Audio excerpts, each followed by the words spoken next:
Hello दोस्तों, क्या हाल चाल है। मैं हूं मनोज और यूट्यूब चैनल पे आप सभी का स्वागत है। अपन चैप्टर नंबर 12 पढ़ रहे थे। चैप्टर का नाम है magnetic effect of current. Current की वजह से मैग्नेटिक इफेक्ट शुरू होता है और मैग्नेटिक इफेक्ट की क्या क्या प्रॉपर्टीज होती है, मैग्नेटिक फील्ड क्या होता है, मैग्नेटिक फील्ड लाइन्स क्या होती है। अपन एक स्ट्रेट लाइन की वजह से जो मैग्नेटिक फील्ड डेवलप हो रहा था उसके प्रॉपर्टीज को अपन ने देखा लास्ट पार्ट के अंदर, पार्ट नंबर फर्स्ट के अंदर। ठीक है, आज अपन पार्ट नंबर सेकंड के अंदर बात करने वाले हैं। किसी एक लूप की वजह से कोई एक कंडक्टिंग वायर है, उस कंडक्टिंग वायर को अपने लूप का शेप दे रखा है। क्या बना था? लूप। लूप ऐसा होता भाई, तो ऐसा लूप का अगर अपने शेप दे रखा है उसको, तो उसकी वजह से मैग्नेटिक फील्ड जो प्रोड्यूस होगा वो किस तरीके से काम करता है। और फिर मैंने बात करी एक सोलेनॉइड के बारे में। व्हाट इज सोलेनॉइड और उसकी क्या क्या प्रॉपर्टीज है, उसमें मैग्नेटिक फील्ड किस तरीके से बिहेव करता है, वो सारी बात अपन आज पढ़ने वाले हैं। उसके बाद अपन आज इस टॉपिक को पूरा फिनिश करने वाला दोस्त, कंप्लीट कर देंगे इस चैप्टर को आज। ठीक है, छोटा सा यूनिट है और काफी स्कोरिंग पार्ट है ये। ठीक है, तो अपन पूरा कंप्लीट करते हैं आज इस चैप्टर को। देखिए भाई, मैं बात करता हूँ पहले magnetic field through a circular loop. आपको ये दे रखा है सर्कुलर लूप। अब देखना, इसमें सर्कुलर लूप में आपको लूप दे रखा है। इस लूप के अंदर नंबर ऑफ टर्न्स इंक्रीज हो सकते हैं। लपेट, नंबर ऑफ टर्न्स का मतलब कितने लपेटे दिए गए उसको, कितने नंबर ऑफ टर्न्स, कितने फेरे दे रखे उसको, वो सारे प्रोसीजर होता है। तो नंबर ऑफ टर्न्स इंक्रीज हो सकता है, डिक्रीज हो सकता है। नंबर ऑफ टर्न्स जितने ज्यादा होंगे, क्या वायर की लेंथ उतनी ज्यादा होगी? अरे ऐसे तो होगा ना, जितने नंबर ऑफ टर्न्स होंगे वायर की लेंथ कहेंगे ज्यादा, इसलिए इसको टर्न्स दे रहे हैं लगातार, है ना, वो टर्न्स हो सकता है। तो अपन सारी बात करते हैं। देखो भाई, जब कभी भी अगर किसी कंडक्टिंग लूप की वजह से अगर कोई मैग्नेटिक फील्ड प्रोड्यूस होता है, तो वो मैग्नेटिक फील्ड की क्या प्रॉपर्टी देखना भाई। वो मैग्नेटिक फील्ड जो होगा सेंटर में, जैसे सेंटर इस लूप का, तो सेंटर में मैग्नेटिक फील्ड कैसा होता है? हाई मैग्नेटिक फील्ड होता है। करंट कैरिंग लूप के अंदर मैग्नेटिक फील्ड जो होता है वो सेंटर पे क्या दोस्त? हाई होता है। और जैसे जैसे सेंटर से दूरी तब जाएंगे अपन किनारों की तरफ, टर्मिनल की ओर जाएंगे, तो डिस्टेंस बढ़ने की वजह से, इस सेंटर वाले पॉइंट से डिस्टेंस बढ़ने की वजह से, समझ लो आर इंक्रीज हो रही है। और जब आर इंक्रीज होगी तो मैग्नेटिक फील्ड, अरे मैग्नेटिक फील्ड क्या होगा दोस्त? मैग्नेटिक फील्ड डिक्रीज होगा।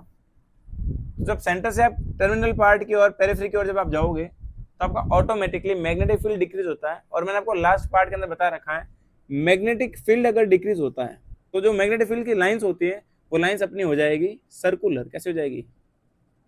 सर्कुलर। ठीक है भाई। और अगर आपका सेंटर में होगा तो सेंटर में मैग्नेटिक फील्ड हाई है, तो जहां मैग्नेटिक फील्ड हाई है वहां स्ट्रेट लाइन जाती है। देखो मैंने एक स्ट्रेट लाइन बना रखी है।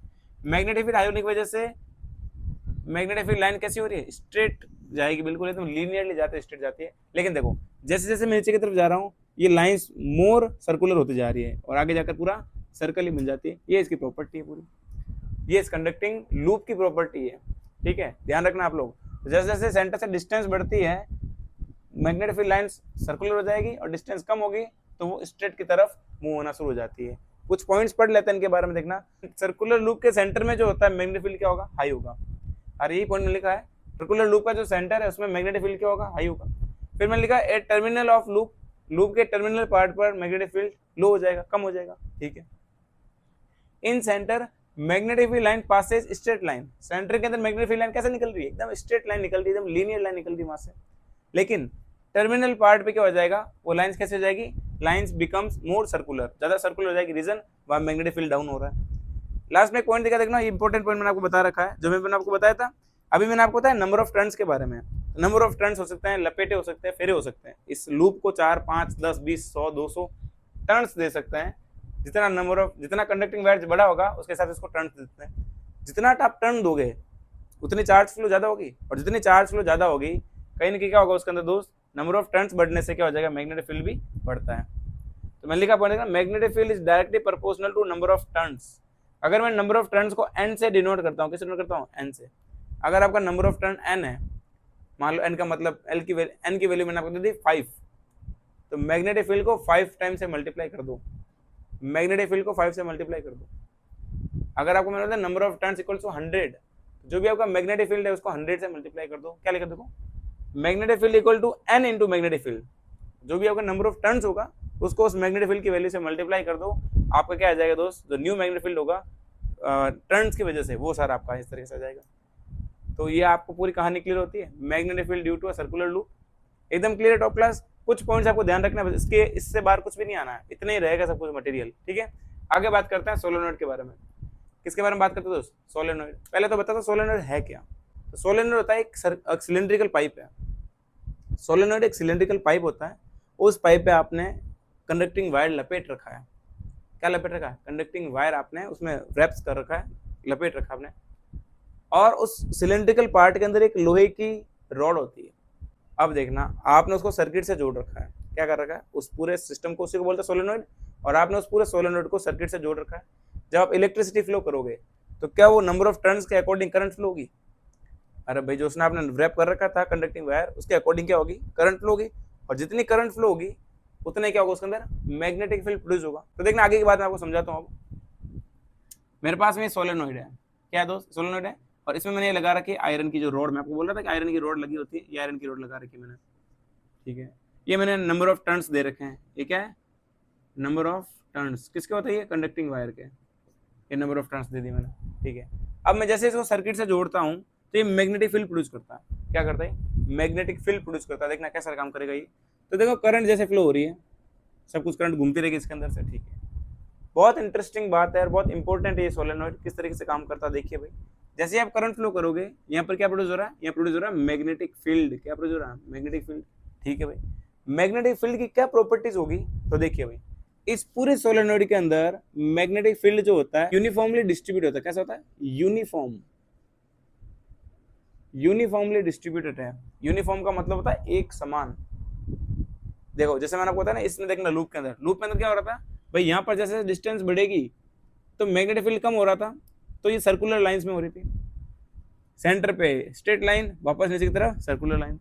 क्या अलग अलग जगहों पर अलग अलग मैग्नेटिक फील्ड है, यस, तो वो यूनिफॉर्मली डिस्ट्रीब्यूटेड नहीं है। लेकिन सोलेनोइड के अंदर क्या होता है, यूनिफॉर्मली डिस्ट्रीब्यूटेड, उसका मतलब होता है हर एक जगह पर एक समान। आपने ये पॉइंट चूज किया, वहां पर जितने मैग्नेटिक फील्ड की वैल्यू है वो यहाँ पर भी है, वो यहाँ पर भी है, वो यहाँ पर भी है, हर जगह जो है पूरे सोलेनोइड के अंदर मैग्नेटिक फील्ड क्या होता है, यूनिफॉर्मली डिस्ट्रीब्यूटेड होता है, यूनिफॉर्मली अवेलेबल होता है।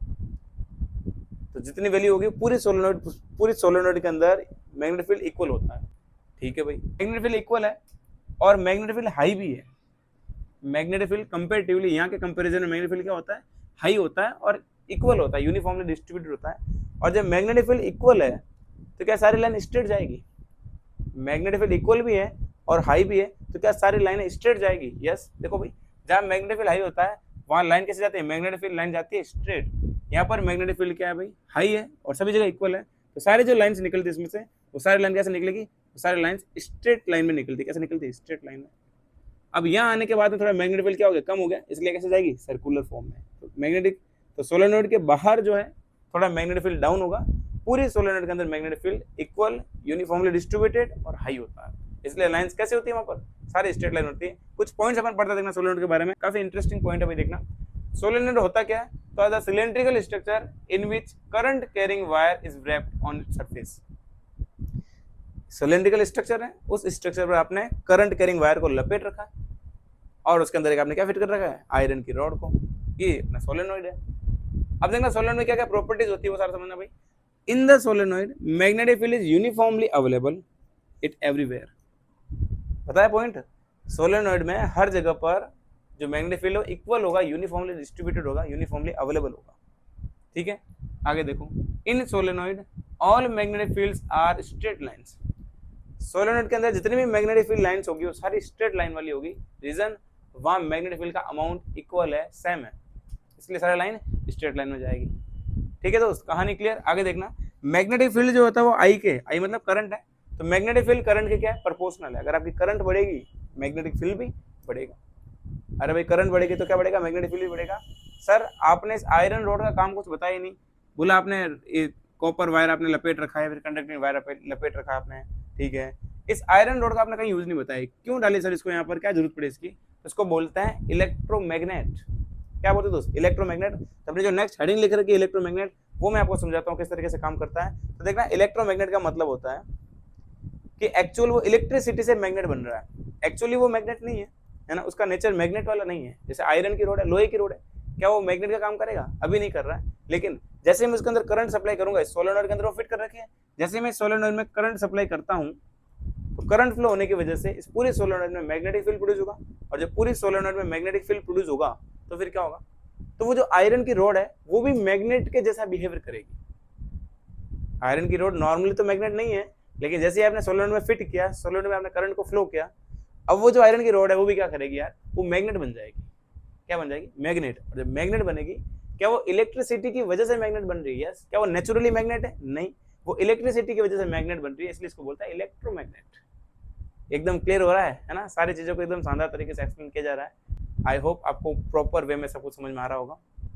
ठीक है दोस्त, तो ये जो होता है तरीका, तो वो जो आयरन की रोड है अब वो मैग्नेट के जैसा बिहेवियर करते हैं, इसलिए इसको बोलते हैं इलेक्ट्रोमैग्नेट। सर अगर अपन करंट सप्लाई बंद कर देंगे तो फिर क्या होगा? अगर आप करंट सप्लाई बंद कर देते हो, है ना, वापस सर्किट को डाउन कर दिया आपने, स्विच ऑफ कर दिया, ठीक है भाई, क्या अभी भी वो आयरन की रोड मैग्नेट बनी रहेगी या फिर नॉर्मल नेचर में आ जाएगी? अब वो आयरन मैग्नेट नहीं है, अब वो आयरन नॉर्मल नेचर में आ जाएगी। और जब फ्यूचर टाइम में फर्दर जब कभी आप स्विच ऑन करोगे फिर करंट फ्लो होगी, मैग्नेटिक फील्ड प्रोड्यूस होगा, और उस मैग्नेटिक फील्ड की वजह से क्या बन जाएगा? वो वापस मैग्नेट, इलेक्ट्रोमैग्नेट। जैसे आपने स्विच ऑफ किया वापस वो नेचुरल, फिर ऑन किया फिर इलेक्ट्रोमैग्नेट, स्विच ऑफ किया नेचुरल। अब देखना एक और पॉइंट बताता हूँ यहाँ पर, उसको बोलते हैं फेरोमैग्नेट। क्या बोलते हैं? फेरोमैग्नेट। फेरोमैग्नेट का मतलब होता है किसी भी सब्सटेंस के अंदर मैग्नेटिक की प्रॉपर्टीज को जनरेट करना, प्रोड्यूस करना। मैग्नेटिक की जो प्रॉपर्टी जो है, बताओ, जैसे मैं रोड की बात करता हूँ, क्या रोड के अंदर मैग्नेटिक बिहेवियर, मैग्नेटिक प्रॉपर्टीज है क्या? नहीं। लेकिन आप इलेक्ट्रिसिटी देकर उसको मैग्नेट जैसा बना रहे हो, मैग्नेट नहीं है, मैग्नेट बनाने के प्रोसेस को बोलते हैं फेरोमैग्नेट। आयरन को बनाया जा रहा है मैग्नेट, इसको बोलते हैं फेरोमैग्नेट। क्या बोलते हैं? फेरोमैग्नेट। कहानी क्लियर? एकदम टॉप क्लास तरीके से। ठीक है, आगे का प्रोसेस क्या होता है वो सारा अपन समझते हैं। दोनों ही इंपॉर्टेंट है, ये दोनों ही इंपॉर्टेंट है, तो जरूर से सारे पॉइंट्स को क्लियर करें, डायग्राम के साथ में समझिए, सब कुछ क्लियर हो जाएगा। ठीक है दोस्त, आगे बात करते हैं। अब अपन आगे पढ़ेंगे, अब अपन आगे बात करते हैं। आगे अपन पढ़ेंगे किसी जो आप मैग्नेटिक फील्ड आप प्रोड्यूस कर रहे थे भाई, किसी कंडक्टर की वजह से, किसी तार की वजह से करंट जब फ्लो हो रही है उसके अंदर, तो उसमें मैग्नेटिक फील्ड प्रोड्यूस हो रहा है। उस मैग्नेटिक फील्ड की वजह से उस कंडक्टिंग वायर पर ही क्या लग रहा है? फोर्स लग रहा है। अरे भाई कंडक्टिंग वायर है, वही मैग्नेटिक फील्ड प्रोड्यूस कर रहा है, और उस मैग्नेटिक फील्ड की वजह से कंडक्टिंग वायर पे क्या लग रहा है? फोर्स लग रहा है। तो वो फोर्स कैसा लगता है, चलिए देखते हैं। तो देखो भाई, due to magnetic field conducting wire experienced a force. ठीक है, कंडक्टिंग वायर क्या करता है? एक फोर्स को एक्सपीरियंस करता है। वो फोर्स कैसा होता है ना? Due to applied force conductor move in direction of motion. और जब अप्लाई होगा उस पर कोई फोर्स मैग्नेटिक की वजह से, मैग्नेटिक फील्ड की वजह से, तो कंडक्टिंग वायर जो है वो कहीं ना कहीं किसी एक डायरेक्शन में मूव करना शुरू कर देता है, उसको बोलते हैं डायरेक्शन ऑफ मोशन। वो जो कंडक्टर है उसको कहीं ना कहीं मूव करना शुरू कर देता है, उसको उस डायरेक्शन क्या बोलते हैं अपन? डायरेक्शन ऑफ मोशन बोल देते हैं, उसकी तरफ मूव करना शुरू कर देगा, क्योंकि उसके ऊपर कोई फोर्स अप्लाई हो रहा है। तो हमारे पास में तीन चीजें हो गई, एक तो इलेक्ट्रिक फील्ड, क्योंकि इलेक्ट्रिक की वजह से इलेक्ट्रिक फील्ड प्रोड्यूस हो रहा है। दूसरा है करंट की वजह से, इलेक्ट्रिक फील्ड की वजह से क्या प्रोड्यूस हो रहा है? मैग्नेटिक फील्ड प्रोड्यूस हो रहा है। और उसी मैग्नेटिक फील्ड की वजह से वो कंडक्टर जो है मूव भी करने लग गया है, जाने लग गया किसी डायरेक्शन के अंदर, मोशन करने लग गया। ये तीन चीजें हमारे अब कोर्स में अंदर आ चुकी है। वो तीनों चीजें कैसी है, उनकी क्या क्या डायरेक्शंस होती है, किस तरीके से निकालता है, उसके लिए एक रूल लिख रखा है, उसको बोलते हैं Fleming's left hand rule. Last part के अंदर अपने राइट हैंड थंब रूल पढ़ा था, जो कि मैक्सवेल ने दिया था। ये कौन सा रूल है? Fleming's left hand rule. वहां तो राइट हैंड यूज कर रहे थे, यहाँ पर लेफ्ट हैंड यूज करना है। ठीक है भाई, ध्यान रखना, राइट हैंड थंब रूल में राइट हैंड को यूज करना है, थंब को दिखाना है, और कर्लिंग फिंगर जो होती है वो बताती है मैग्नेटिक फील्ड को, और जो अंगूठा होता है वो बताता है, थंब बताता है वो इलेक्ट्रिक फील्ड को या फिर करंट की डायरेक्शन को। यहाँ पर देखना फ्लेमिंग की बात करता हूँ, लेकिन उससे पहले एक बात बताता हूँ। हमारे पास में जो तीन चीजें आ रखी है, पॉइंट लिख रहा है देखो, वो जो तीनों चीजें लिखी हुई हैं कौन कौन सी? मैग्नेटिक फील्ड, करंट या फिर इलेक्ट्रिक फील्ड बोल दूं उसको मैं, और एक होता है हमारे पास में डायरेक्शन ऑफ मोशन। वो तीनों एक दूसरे के परपेंडिकुलर होती है। पॉइंट लेगा देखो, direction of motion is perpendicular to electric field and magnetic field both. Last part मैंने आपको बता रखा है कि इलेक्ट्रिक फील्ड मैग्नेटिक फील्ड क्या होता है? परपेंडिकुलर होता है। अब मैंने बोला कि जो डायरेक्शन ऑफ मोशन है वो भी इनके क्या होगी? परपेंडिकुलर होगी। तो इलेक्ट्रिक फील्ड मैग्नेटिक फील्ड के परपेंडिकुलर, और डायरेक्शन ऑफ मोशन वो भी इनके क्या आपस में? परपेंडिकुलर होती है। तो ये तीनों चीजें आपस में क्या होती है? एक दूसरे के परपेंडिकुलर होती है। तो मैं आपको बताता हूँ फ्लेमिंग्स लो, फ्लेमिंग्स का रूल कैसे यूज करते हैं। सबसे पहले तो लेफ्ट हैंड यूज करना है, राइट हैंड यूज इसमें नहीं करना है। बच्चे क्या करते हैं, एग्जाम में सवाल आता है, लिखते तो सही है, लिखते तो वो सही है कि फ्लेमिंग्स लेफ्ट हैंड रूल, लेकिन काम सारा जो डायरेक्शन निकालता है, अभी अपने एग्जाम्पल दे रखे हैं, वो जो डायरेक्शन निकालने का काम करते हैं वो राइट से करना शुरू कर देते हैं। तो याद रखे दोस्त, थंब रूल करते हो तो राइट यूज करना है, फ्लेमिंग यूज करते हो तो लेफ्ट हैंड यूज करना है। ठीक है, ध्यान रखना बिल्कुल। अब देखो भाई, ये ऐसा बना रखा मैंने, देखो मैंने कुछ ये तरीका बना रखा, देखो ये जो डायग्राम बना है कुछ इस तरीके बना रखा। देखो एक मेरी फिंगर ये है, दूसरी मेरी फिंगर ये, और तीसरा मेरा थंब ये। फर्स्ट फिंगर, सेकंड फिंगर और ये थंब।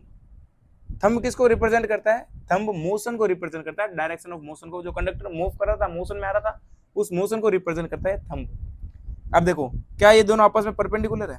अरे भाई देखो ना यार, ये एक लाइन ऐसे आ रही है, देखो इस तरीके से एक लाइन ऐसे, और दूसरी लाइन इस तरीके से, आपस में क्या है? परपेंडिकुलर।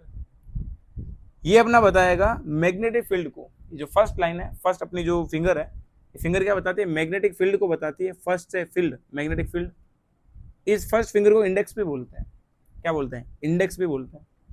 तो ये बताएगी मैग्नेटिक फील्ड। तो देखा direction of motion, magnetic field, और ये जो लाइन आएगी, ये जो फिंगर है मिडिल फिंगर, सेकंड फिंगर जिसको बोलते हैं, फिर मिडिल फिंगर भी बोलते हैं, ये मिडिल फिंगर बताएगी अपने करंट के डायरेक्शन को, वायर में जो करंट किस डायरेक्शन में जा रहा है उसकी डायरेक्शन को बताइए।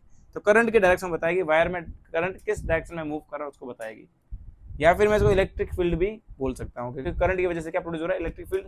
ठीक है भाई, ये आपको ऐसा ऐसा स्ट्रक्चर आपको बनाना है। आप एक बार ट्राई करें भी हाथों हाथ ही ऐसा बनने की ट्राई करें भाई, इस तरीके से आपको मूव करवाना अंगुलियों को, ये ऐसे स्ट्रक्चर आनी चाहिए। देखो ये परपेंडिकुलर और ये दोनों भी आपस में परपेंडिकुलर, एक ऐसे और दूसरा ऐसे। तो इसका जो अगर मैं थीम बनाता हूँ ऐसे बना, देखो फर्स्ट, सेकंड और ये थर्ड, ये जो लाइन है ना इधर वाली लाइन, ये वाली, ऐसे समझ लो आप मेरे पास में 3 प्रोसीजर है। 3 प्रोसीजर कैसे, ये देखो कुछ ऐसा सिस्टम बनता है उसके अंदर जो अंगुले बना रहा हूँ। ये थंब समझ लो, थंब क्या बता रहा है, डायरेक्शन ऑफ मोशन को। ये फर्स्ट फिंगर वो मैग्नेटिक फील्ड को, और ये बता रही है मिडिल फिंगर जो है सेकंड फिंगर, वो बता रही है करंट की डायरेक्शन को। ये वाई एक्सिस में बोल सकता हूँ, वाई एक्सिस, ये एक्स एक्सिस में, और ये कैसा होता है जेड एक्सिस में। कुछ ऐसा 3D मॉलिक्यूल होता है, वो जो होता है 3D में काम करता है। तीनों देखो, तीनों एक दूसरे के परपेंडिकुलर, देखो आप लोग, ये इसके परपेंडिकुलर है, ये इसके परपेंडिकुलर है, और ये भी इसके परपेंडिकुलर। तो तीनों आपस में क्या होता है, परपेंडिकुलर होता है। ठीक है, आप हाथ से ही बनाना सीखे इन चीजों को। ठीक है, आई होप आपको ये सारी बात समझ में आई होगी, किस तरीके से आपको अंगुलियों को रोटेट करके ऐसा बनाना है। ठीक है, किस तरह अंगुली को इस तरीके से रखना है, आगे होगा क्लियर। अपन एग्जांपल्स करते हैं। पहले तो मेरे को बता दो कौन सी क्या बताती है। थंब बताता है डायरेक्शन ऑफ मोशन को, इस वाले फिंगर इंडेक्स या फिर फर्स्ट फिंगर ये बताती है मैग्नेटिक फील्ड को, किसको बताएगी, मैग्नेटिक फील्ड। और जो मिडिल फिंगर है या फिर मैं इसको बोलता हूँ सेकंड फिंगर, वो बताती है करंट को, किसको बताएगी, करंट को। अरे याद रहेगा ना यार, ये याद रखना जरूरी है। अगर आपको ये याद है, आपका सारा काम आसानी से होने वाला। देखिए मैंने एग्जाम्पल दे रखा है, मैंने कोई भी 2 चीज दे रखी है, आपको तीसरी पूछ रहा हूँ। हमारे पास 3 चीज चाहिए ना भाई, 3 कौन कौन सी है, direction of motion, magnetic field and current. 3 में से कोई भी 2 दे रहा हूँ, तीसरी की डायरेक्शन आपको निकालनी है। एग्जाम्पल समझते हैं, पहले आप ऐसा बनाओ। पहले आपको अंडरस्टैंड करना पड़ेगा आपको क्या क्या दे रखा है। एक तो आपको दे रखा मैग्नेटिक फील्ड, दूसरा आपको दे रखा मोशन। मोशन का मतलब डायरेक्शन ऑफ मोशन, यानी देखो मोशन क्या बताएगा, मोशन बताता है थंब को। अरे भाई मोशन किसको बताता है, थंब को। तो देखो थंब को ऐसा रख दो, थंब वाली डायरेक्शन क्या होती है, मोशन बताती है। और मैग्नेटिक फील्ड ये वाली लाइन बताती है, ये वाली जो अंगुली है क्या बताती है, मैग्नेटिक फील्ड को बताती है।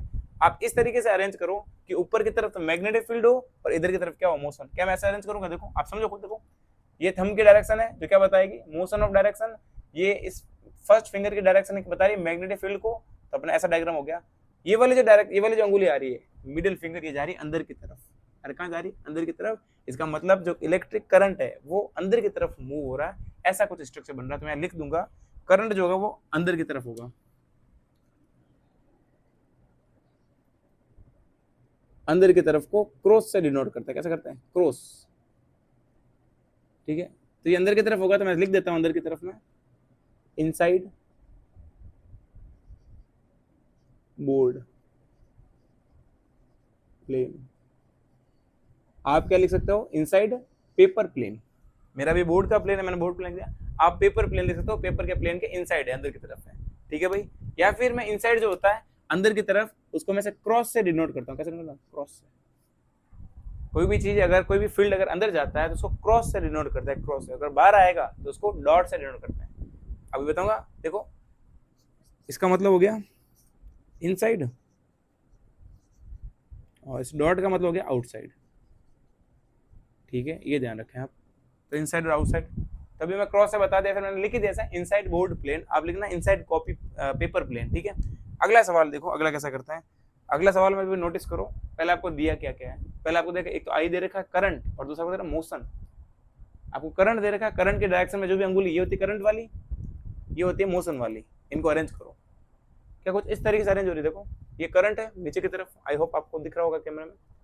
आप देखो भाई, ये करंट नीचे की तरफ जाएगी और ये अंगूठा इस तरफ आ रहा है, मोशन। देखो जैसे मैं इसको ऐसा अरेंज करूंगा, बताओ मेरा मैग्नेटिक फील्ड कहाँ जा रहा है, मेरा मैग्नेटिक फील्ड जा रहा है अंदर की तरफ। आपका भी पेपर के प्लेन के अंदर की तरफ जाना चाहिए, आपने कॉपी में बनाया होगा। तो इस तरीके से देखो, तो ये अपने हो गई करंट की डायरेक्शन, इधर वाली करंट की डायरेक्शन, ये अपने हो गई मोशन ऑफ डायरेक्शन, और ये अपना हो गया मैग्नेटिक फील्ड। तो मैग्नेटिक फील्ड जा रहा है अपना बोर्ड के प्लेन के अंदर की तरफ। ठीक है भाई, तो यहाँ लिख दूंगा मैं, देखो कौन सा जा रहा है, यहाँ क्या जा रही थी, करंट जा रही थी ना, यहाँ लिख देना आई, करंट जा रही थी।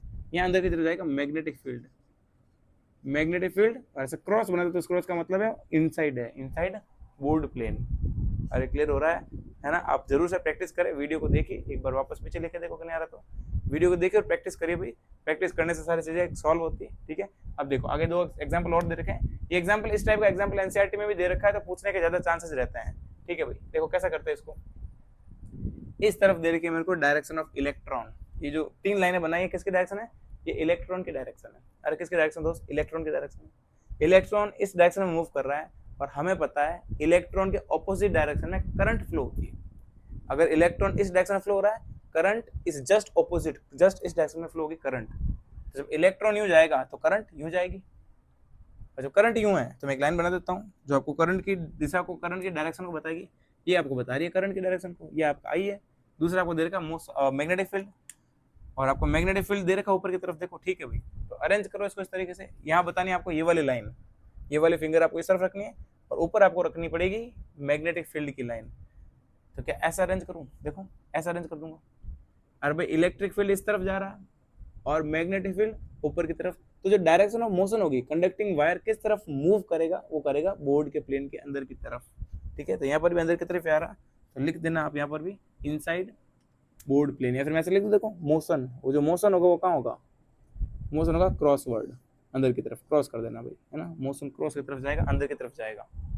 ओके, नेक्स्ट सवाल देखते हैं। नेक्स्ट जो एग्जांपल दे रखा है वो देखो भाई, उसमें भी देखो इलेक्ट्रॉन इस बार ऊपर की तरफ मूव कर रहा है, और जब इलेक्ट्रॉन ऊपर की तरफ मूव करेगा तो क्या मैं बोल दूं क्या आपकी आई, आपकी करंट इस डायरेक्शन में जाएगी नीचे की तरफ, और आपकी आई नीचे की तरफ है, आपको मोशन दे रखा है इस तरफ, बनाओ इसका, तो आई आपको नीचे की तरफ लानी है, मोशन आपको इस तरफ लेके आना। ये देखो इस तरीके से कुछ बनेगा भाई, करंट आपकी नीचे की तरफ, मोशन आपका इस तरफ। तो बताओ अगर एग्जैक्ट मैं इसे सीधा करूंगा तो बताओ मैग्नेटिक फील्ड कहाँ आ रहा है? मैग्नेटिक फील्ड आपकी तरफ आ रहा है, बाहर की तरफ, डॉट वर्ड। कैसा आएगा? Dot word. और आ रहा समझ में? देखो भाई ये आपका मोशन जो इस तरफ, ये लाइन मोशन को बता रही है, नीचे की तरफ हो जाएगा करंट, ये आपको करंट को बता रहा है, तो मैग्नेटिक फील्ड की डायरेक्शन हो जाएगी आपकी तरफ, या फिर मैं ऐसा बोल सकता हूँ कि बोर्ड के प्लेन से बाहर की तरफ, है ना, बोर्ड के प्लेन से बाहर की तरफ। इसको मैंने बोल दिया डॉट वर्ड। क्या लिख दिया मैंने? डॉट बना दिया, dot word. Outside board plane, outside board plane, ये हो गए इनके आंसर, ठीक है। एग्जाम में कभी सवाल आ जाए इस तरीके से, घबराना नहीं है, ठीक है। सारे चीजें प्रैक्टिस करवा रहा हूँ, करिए प्रैक्टिस, सीखिए और एग्जाम में झंडे गाड़ के आइए, है ना दोस्त, बहुत शानदार तरीके से। नेक्स्ट बात करता हूँ शॉर्ट सर्किट। कभी कभी सवाल बन जाता है शॉर्ट सर्किट पे। होता क्या है शॉर्ट सर्किट? शॉर्ट सर्किट का मतलब होता है हमारे घरों में जो तार होते हैं, एक न्यूट्रल तार होते हैं, पॉजिटिव। हमारे घरों में जो करंट फ्लो होती है, करंट में जो सर्किट के अंदर बहती है, सर्किट के अंदर तार होते हैं, वायर्स, उसमें एक होता है न्यूट्रल, एक होता है पॉजिटिव वायर। जब न्यूट्रल और पॉजिटिव दोनों कांटेक्ट में आ जाएंगे, जैसे मैं कभी आपने देखा ट्रांसफार्मर वगैरह होता है, या फिर घरों के आसपास बारिश के मौसम में वो दोनों तार एक दूसरे से भिड़ जाते हैं तो वहां पर चिंगारे निकलती है, दैट इज शॉर्ट सर्किट। वो क्या होता है? शॉर्ट सर्किट होता है। अपने घरों में क्या हो सकता है? एक तार दूसरे तार के कांटेक्ट में जब आ जाएगा, न्यूट्रल तार पॉजिटिव के कांटेक्ट में जब आ जाएगा, तो कांटेक्ट में आने की वजह से करंट का फ्लो बहुत ज्यादा बढ़ जाता है एकदम से। करंट फ्लो, जैसे दोनों तार भिड़ते हैं भाई ना, वो शॉर्ट सर्किट है। दोनों तार भिड़ना शॉर्ट सर्किट है, और जब दोनों तार भिड़ते हैं तो करंट का फ्लो बहुत ज्यादा बढ़ जाता है। करंट का फ्लो बढ़ने की वजह से वहाँ चिंगारियां होती है, स्पार्कलिंग होती है, ठीक है, चिंगारे निकलेगी वहां पे, ये होता है शॉर्ट सर्किट। इस शॉर्ट सर्किट से नुकसान हो सकता है, घरों में आग भी लग सकती है ना, बहुत ज्यादा, मतलब पूरा सर्किट सिस्टम जो है अपने घरों का वो खराब हो सकता है, ठीक है। तो उसको बचाने के लिए क्या करते हैं? उसको बोलते हैं fuse, FUSE, fuse. Fuse wire होता है, एक तार होता है, फ्यूज तार, फ्यूज वायर। ये फ्यूज वायर क्या करता है? मीटर के आसपास या फिर जहाँ शॉर्ट सर्किट होने के चांसेस होते हैं वहां लगाते हैं, वहां लगा देंगे इसको। जैसे ही शॉर्ट सर्किट होगा, चिंगारियां प्रोड्यूस होगी, वहाँ टेम्परेचर बढ़ जाएगा, करंट तो बढ़ेगा, करंट के साथ टेम्परेचर भी बढ़ेगा। ये काम करता है हीटिंग इफेक्ट ऑफ करंट पे। It is based on heating effect of current. जब ज्यादा चिंगारियां निकलेगी तो चिंगारी की वजह से क्या है? चिंगारी एक तरीके से आग ही होती है, तो वो हीट प्रोड्यूस करेगी। क्या प्रोड्यूस करेगी? हीट। और जब हीट प्रोड्यूस करेगी तो हीट की वजह से ये तार पिघल जाएगा। ये फ्यूज तार होता है, फ्यूज वायर, ये फ्यूज पिघल जाएगा, और जैसे ही पिघल जाएगा, पिघल कर वो नीचे की तरफ गिर जाएगा, और जब नीचे की तरफ गिरेगा तो क्या होगा दोस्त? वो दोनों जो सिस्टम थे वो दोनों क्या हो जाएंगे? डिस्कनेक्ट हो जाएंगे। वो जो तार दोनों जुड़े थे, अब फ्यूज तार पिघल चुका है, वो दोनों क्या हो गए? डिस्कनेक्ट हो गए। और डिस्कनेक्ट हो गए तो भारी जो नुकसान होने वाला था, घरों में आग वगैरह लग सकती है, फिर जो सर्किट का सिस्टम पूरा खराब होने वाला था, अब वो फ्यूज तार की वजह से, फ्यूज की वजह से वो डिस्कनेक्ट हो गया, और डिस्कनेक्ट हो गया तो भारी नुकसान होने से बच गया। तो शॉर्ट सर्किट को कैसे प्रिवेंट करता है? फ्यूज का यूज करके। फ्यूज किस पे बेस्ड होता है? हीटिंग इफेक्ट ऑफ करंट पे बेस्ड होता है। कहानी क्लियर? टॉप क्लास तरीके से। ठीक है दोस्त, तो अपना ये टॉपिक पूरा फिनिश हो चुका है। मैग्नेटिक इफेक्ट ऑफ करंट अपने 2 पार्ट में पूरा कंप्लीट कर लिया। ये छोटी यूनिट है, स्कोरिंग यूनिट है, कुछ लिमिटेड बातें आपके कोर्स के अंदर है और वहीं से सवाल आता है एग्जाम में भी। ठीक है, तो सारी बात अपने क्लियर कर लिए। ठीक है दोस्त, तो आज के लिए इतना ही पढ़ते भाई, बाकी बातें नेक्स्ट क्लास में पढ़ेंगे। तब तक के लिए ऑल द बेस्ट। जय हिंद, जय भारत।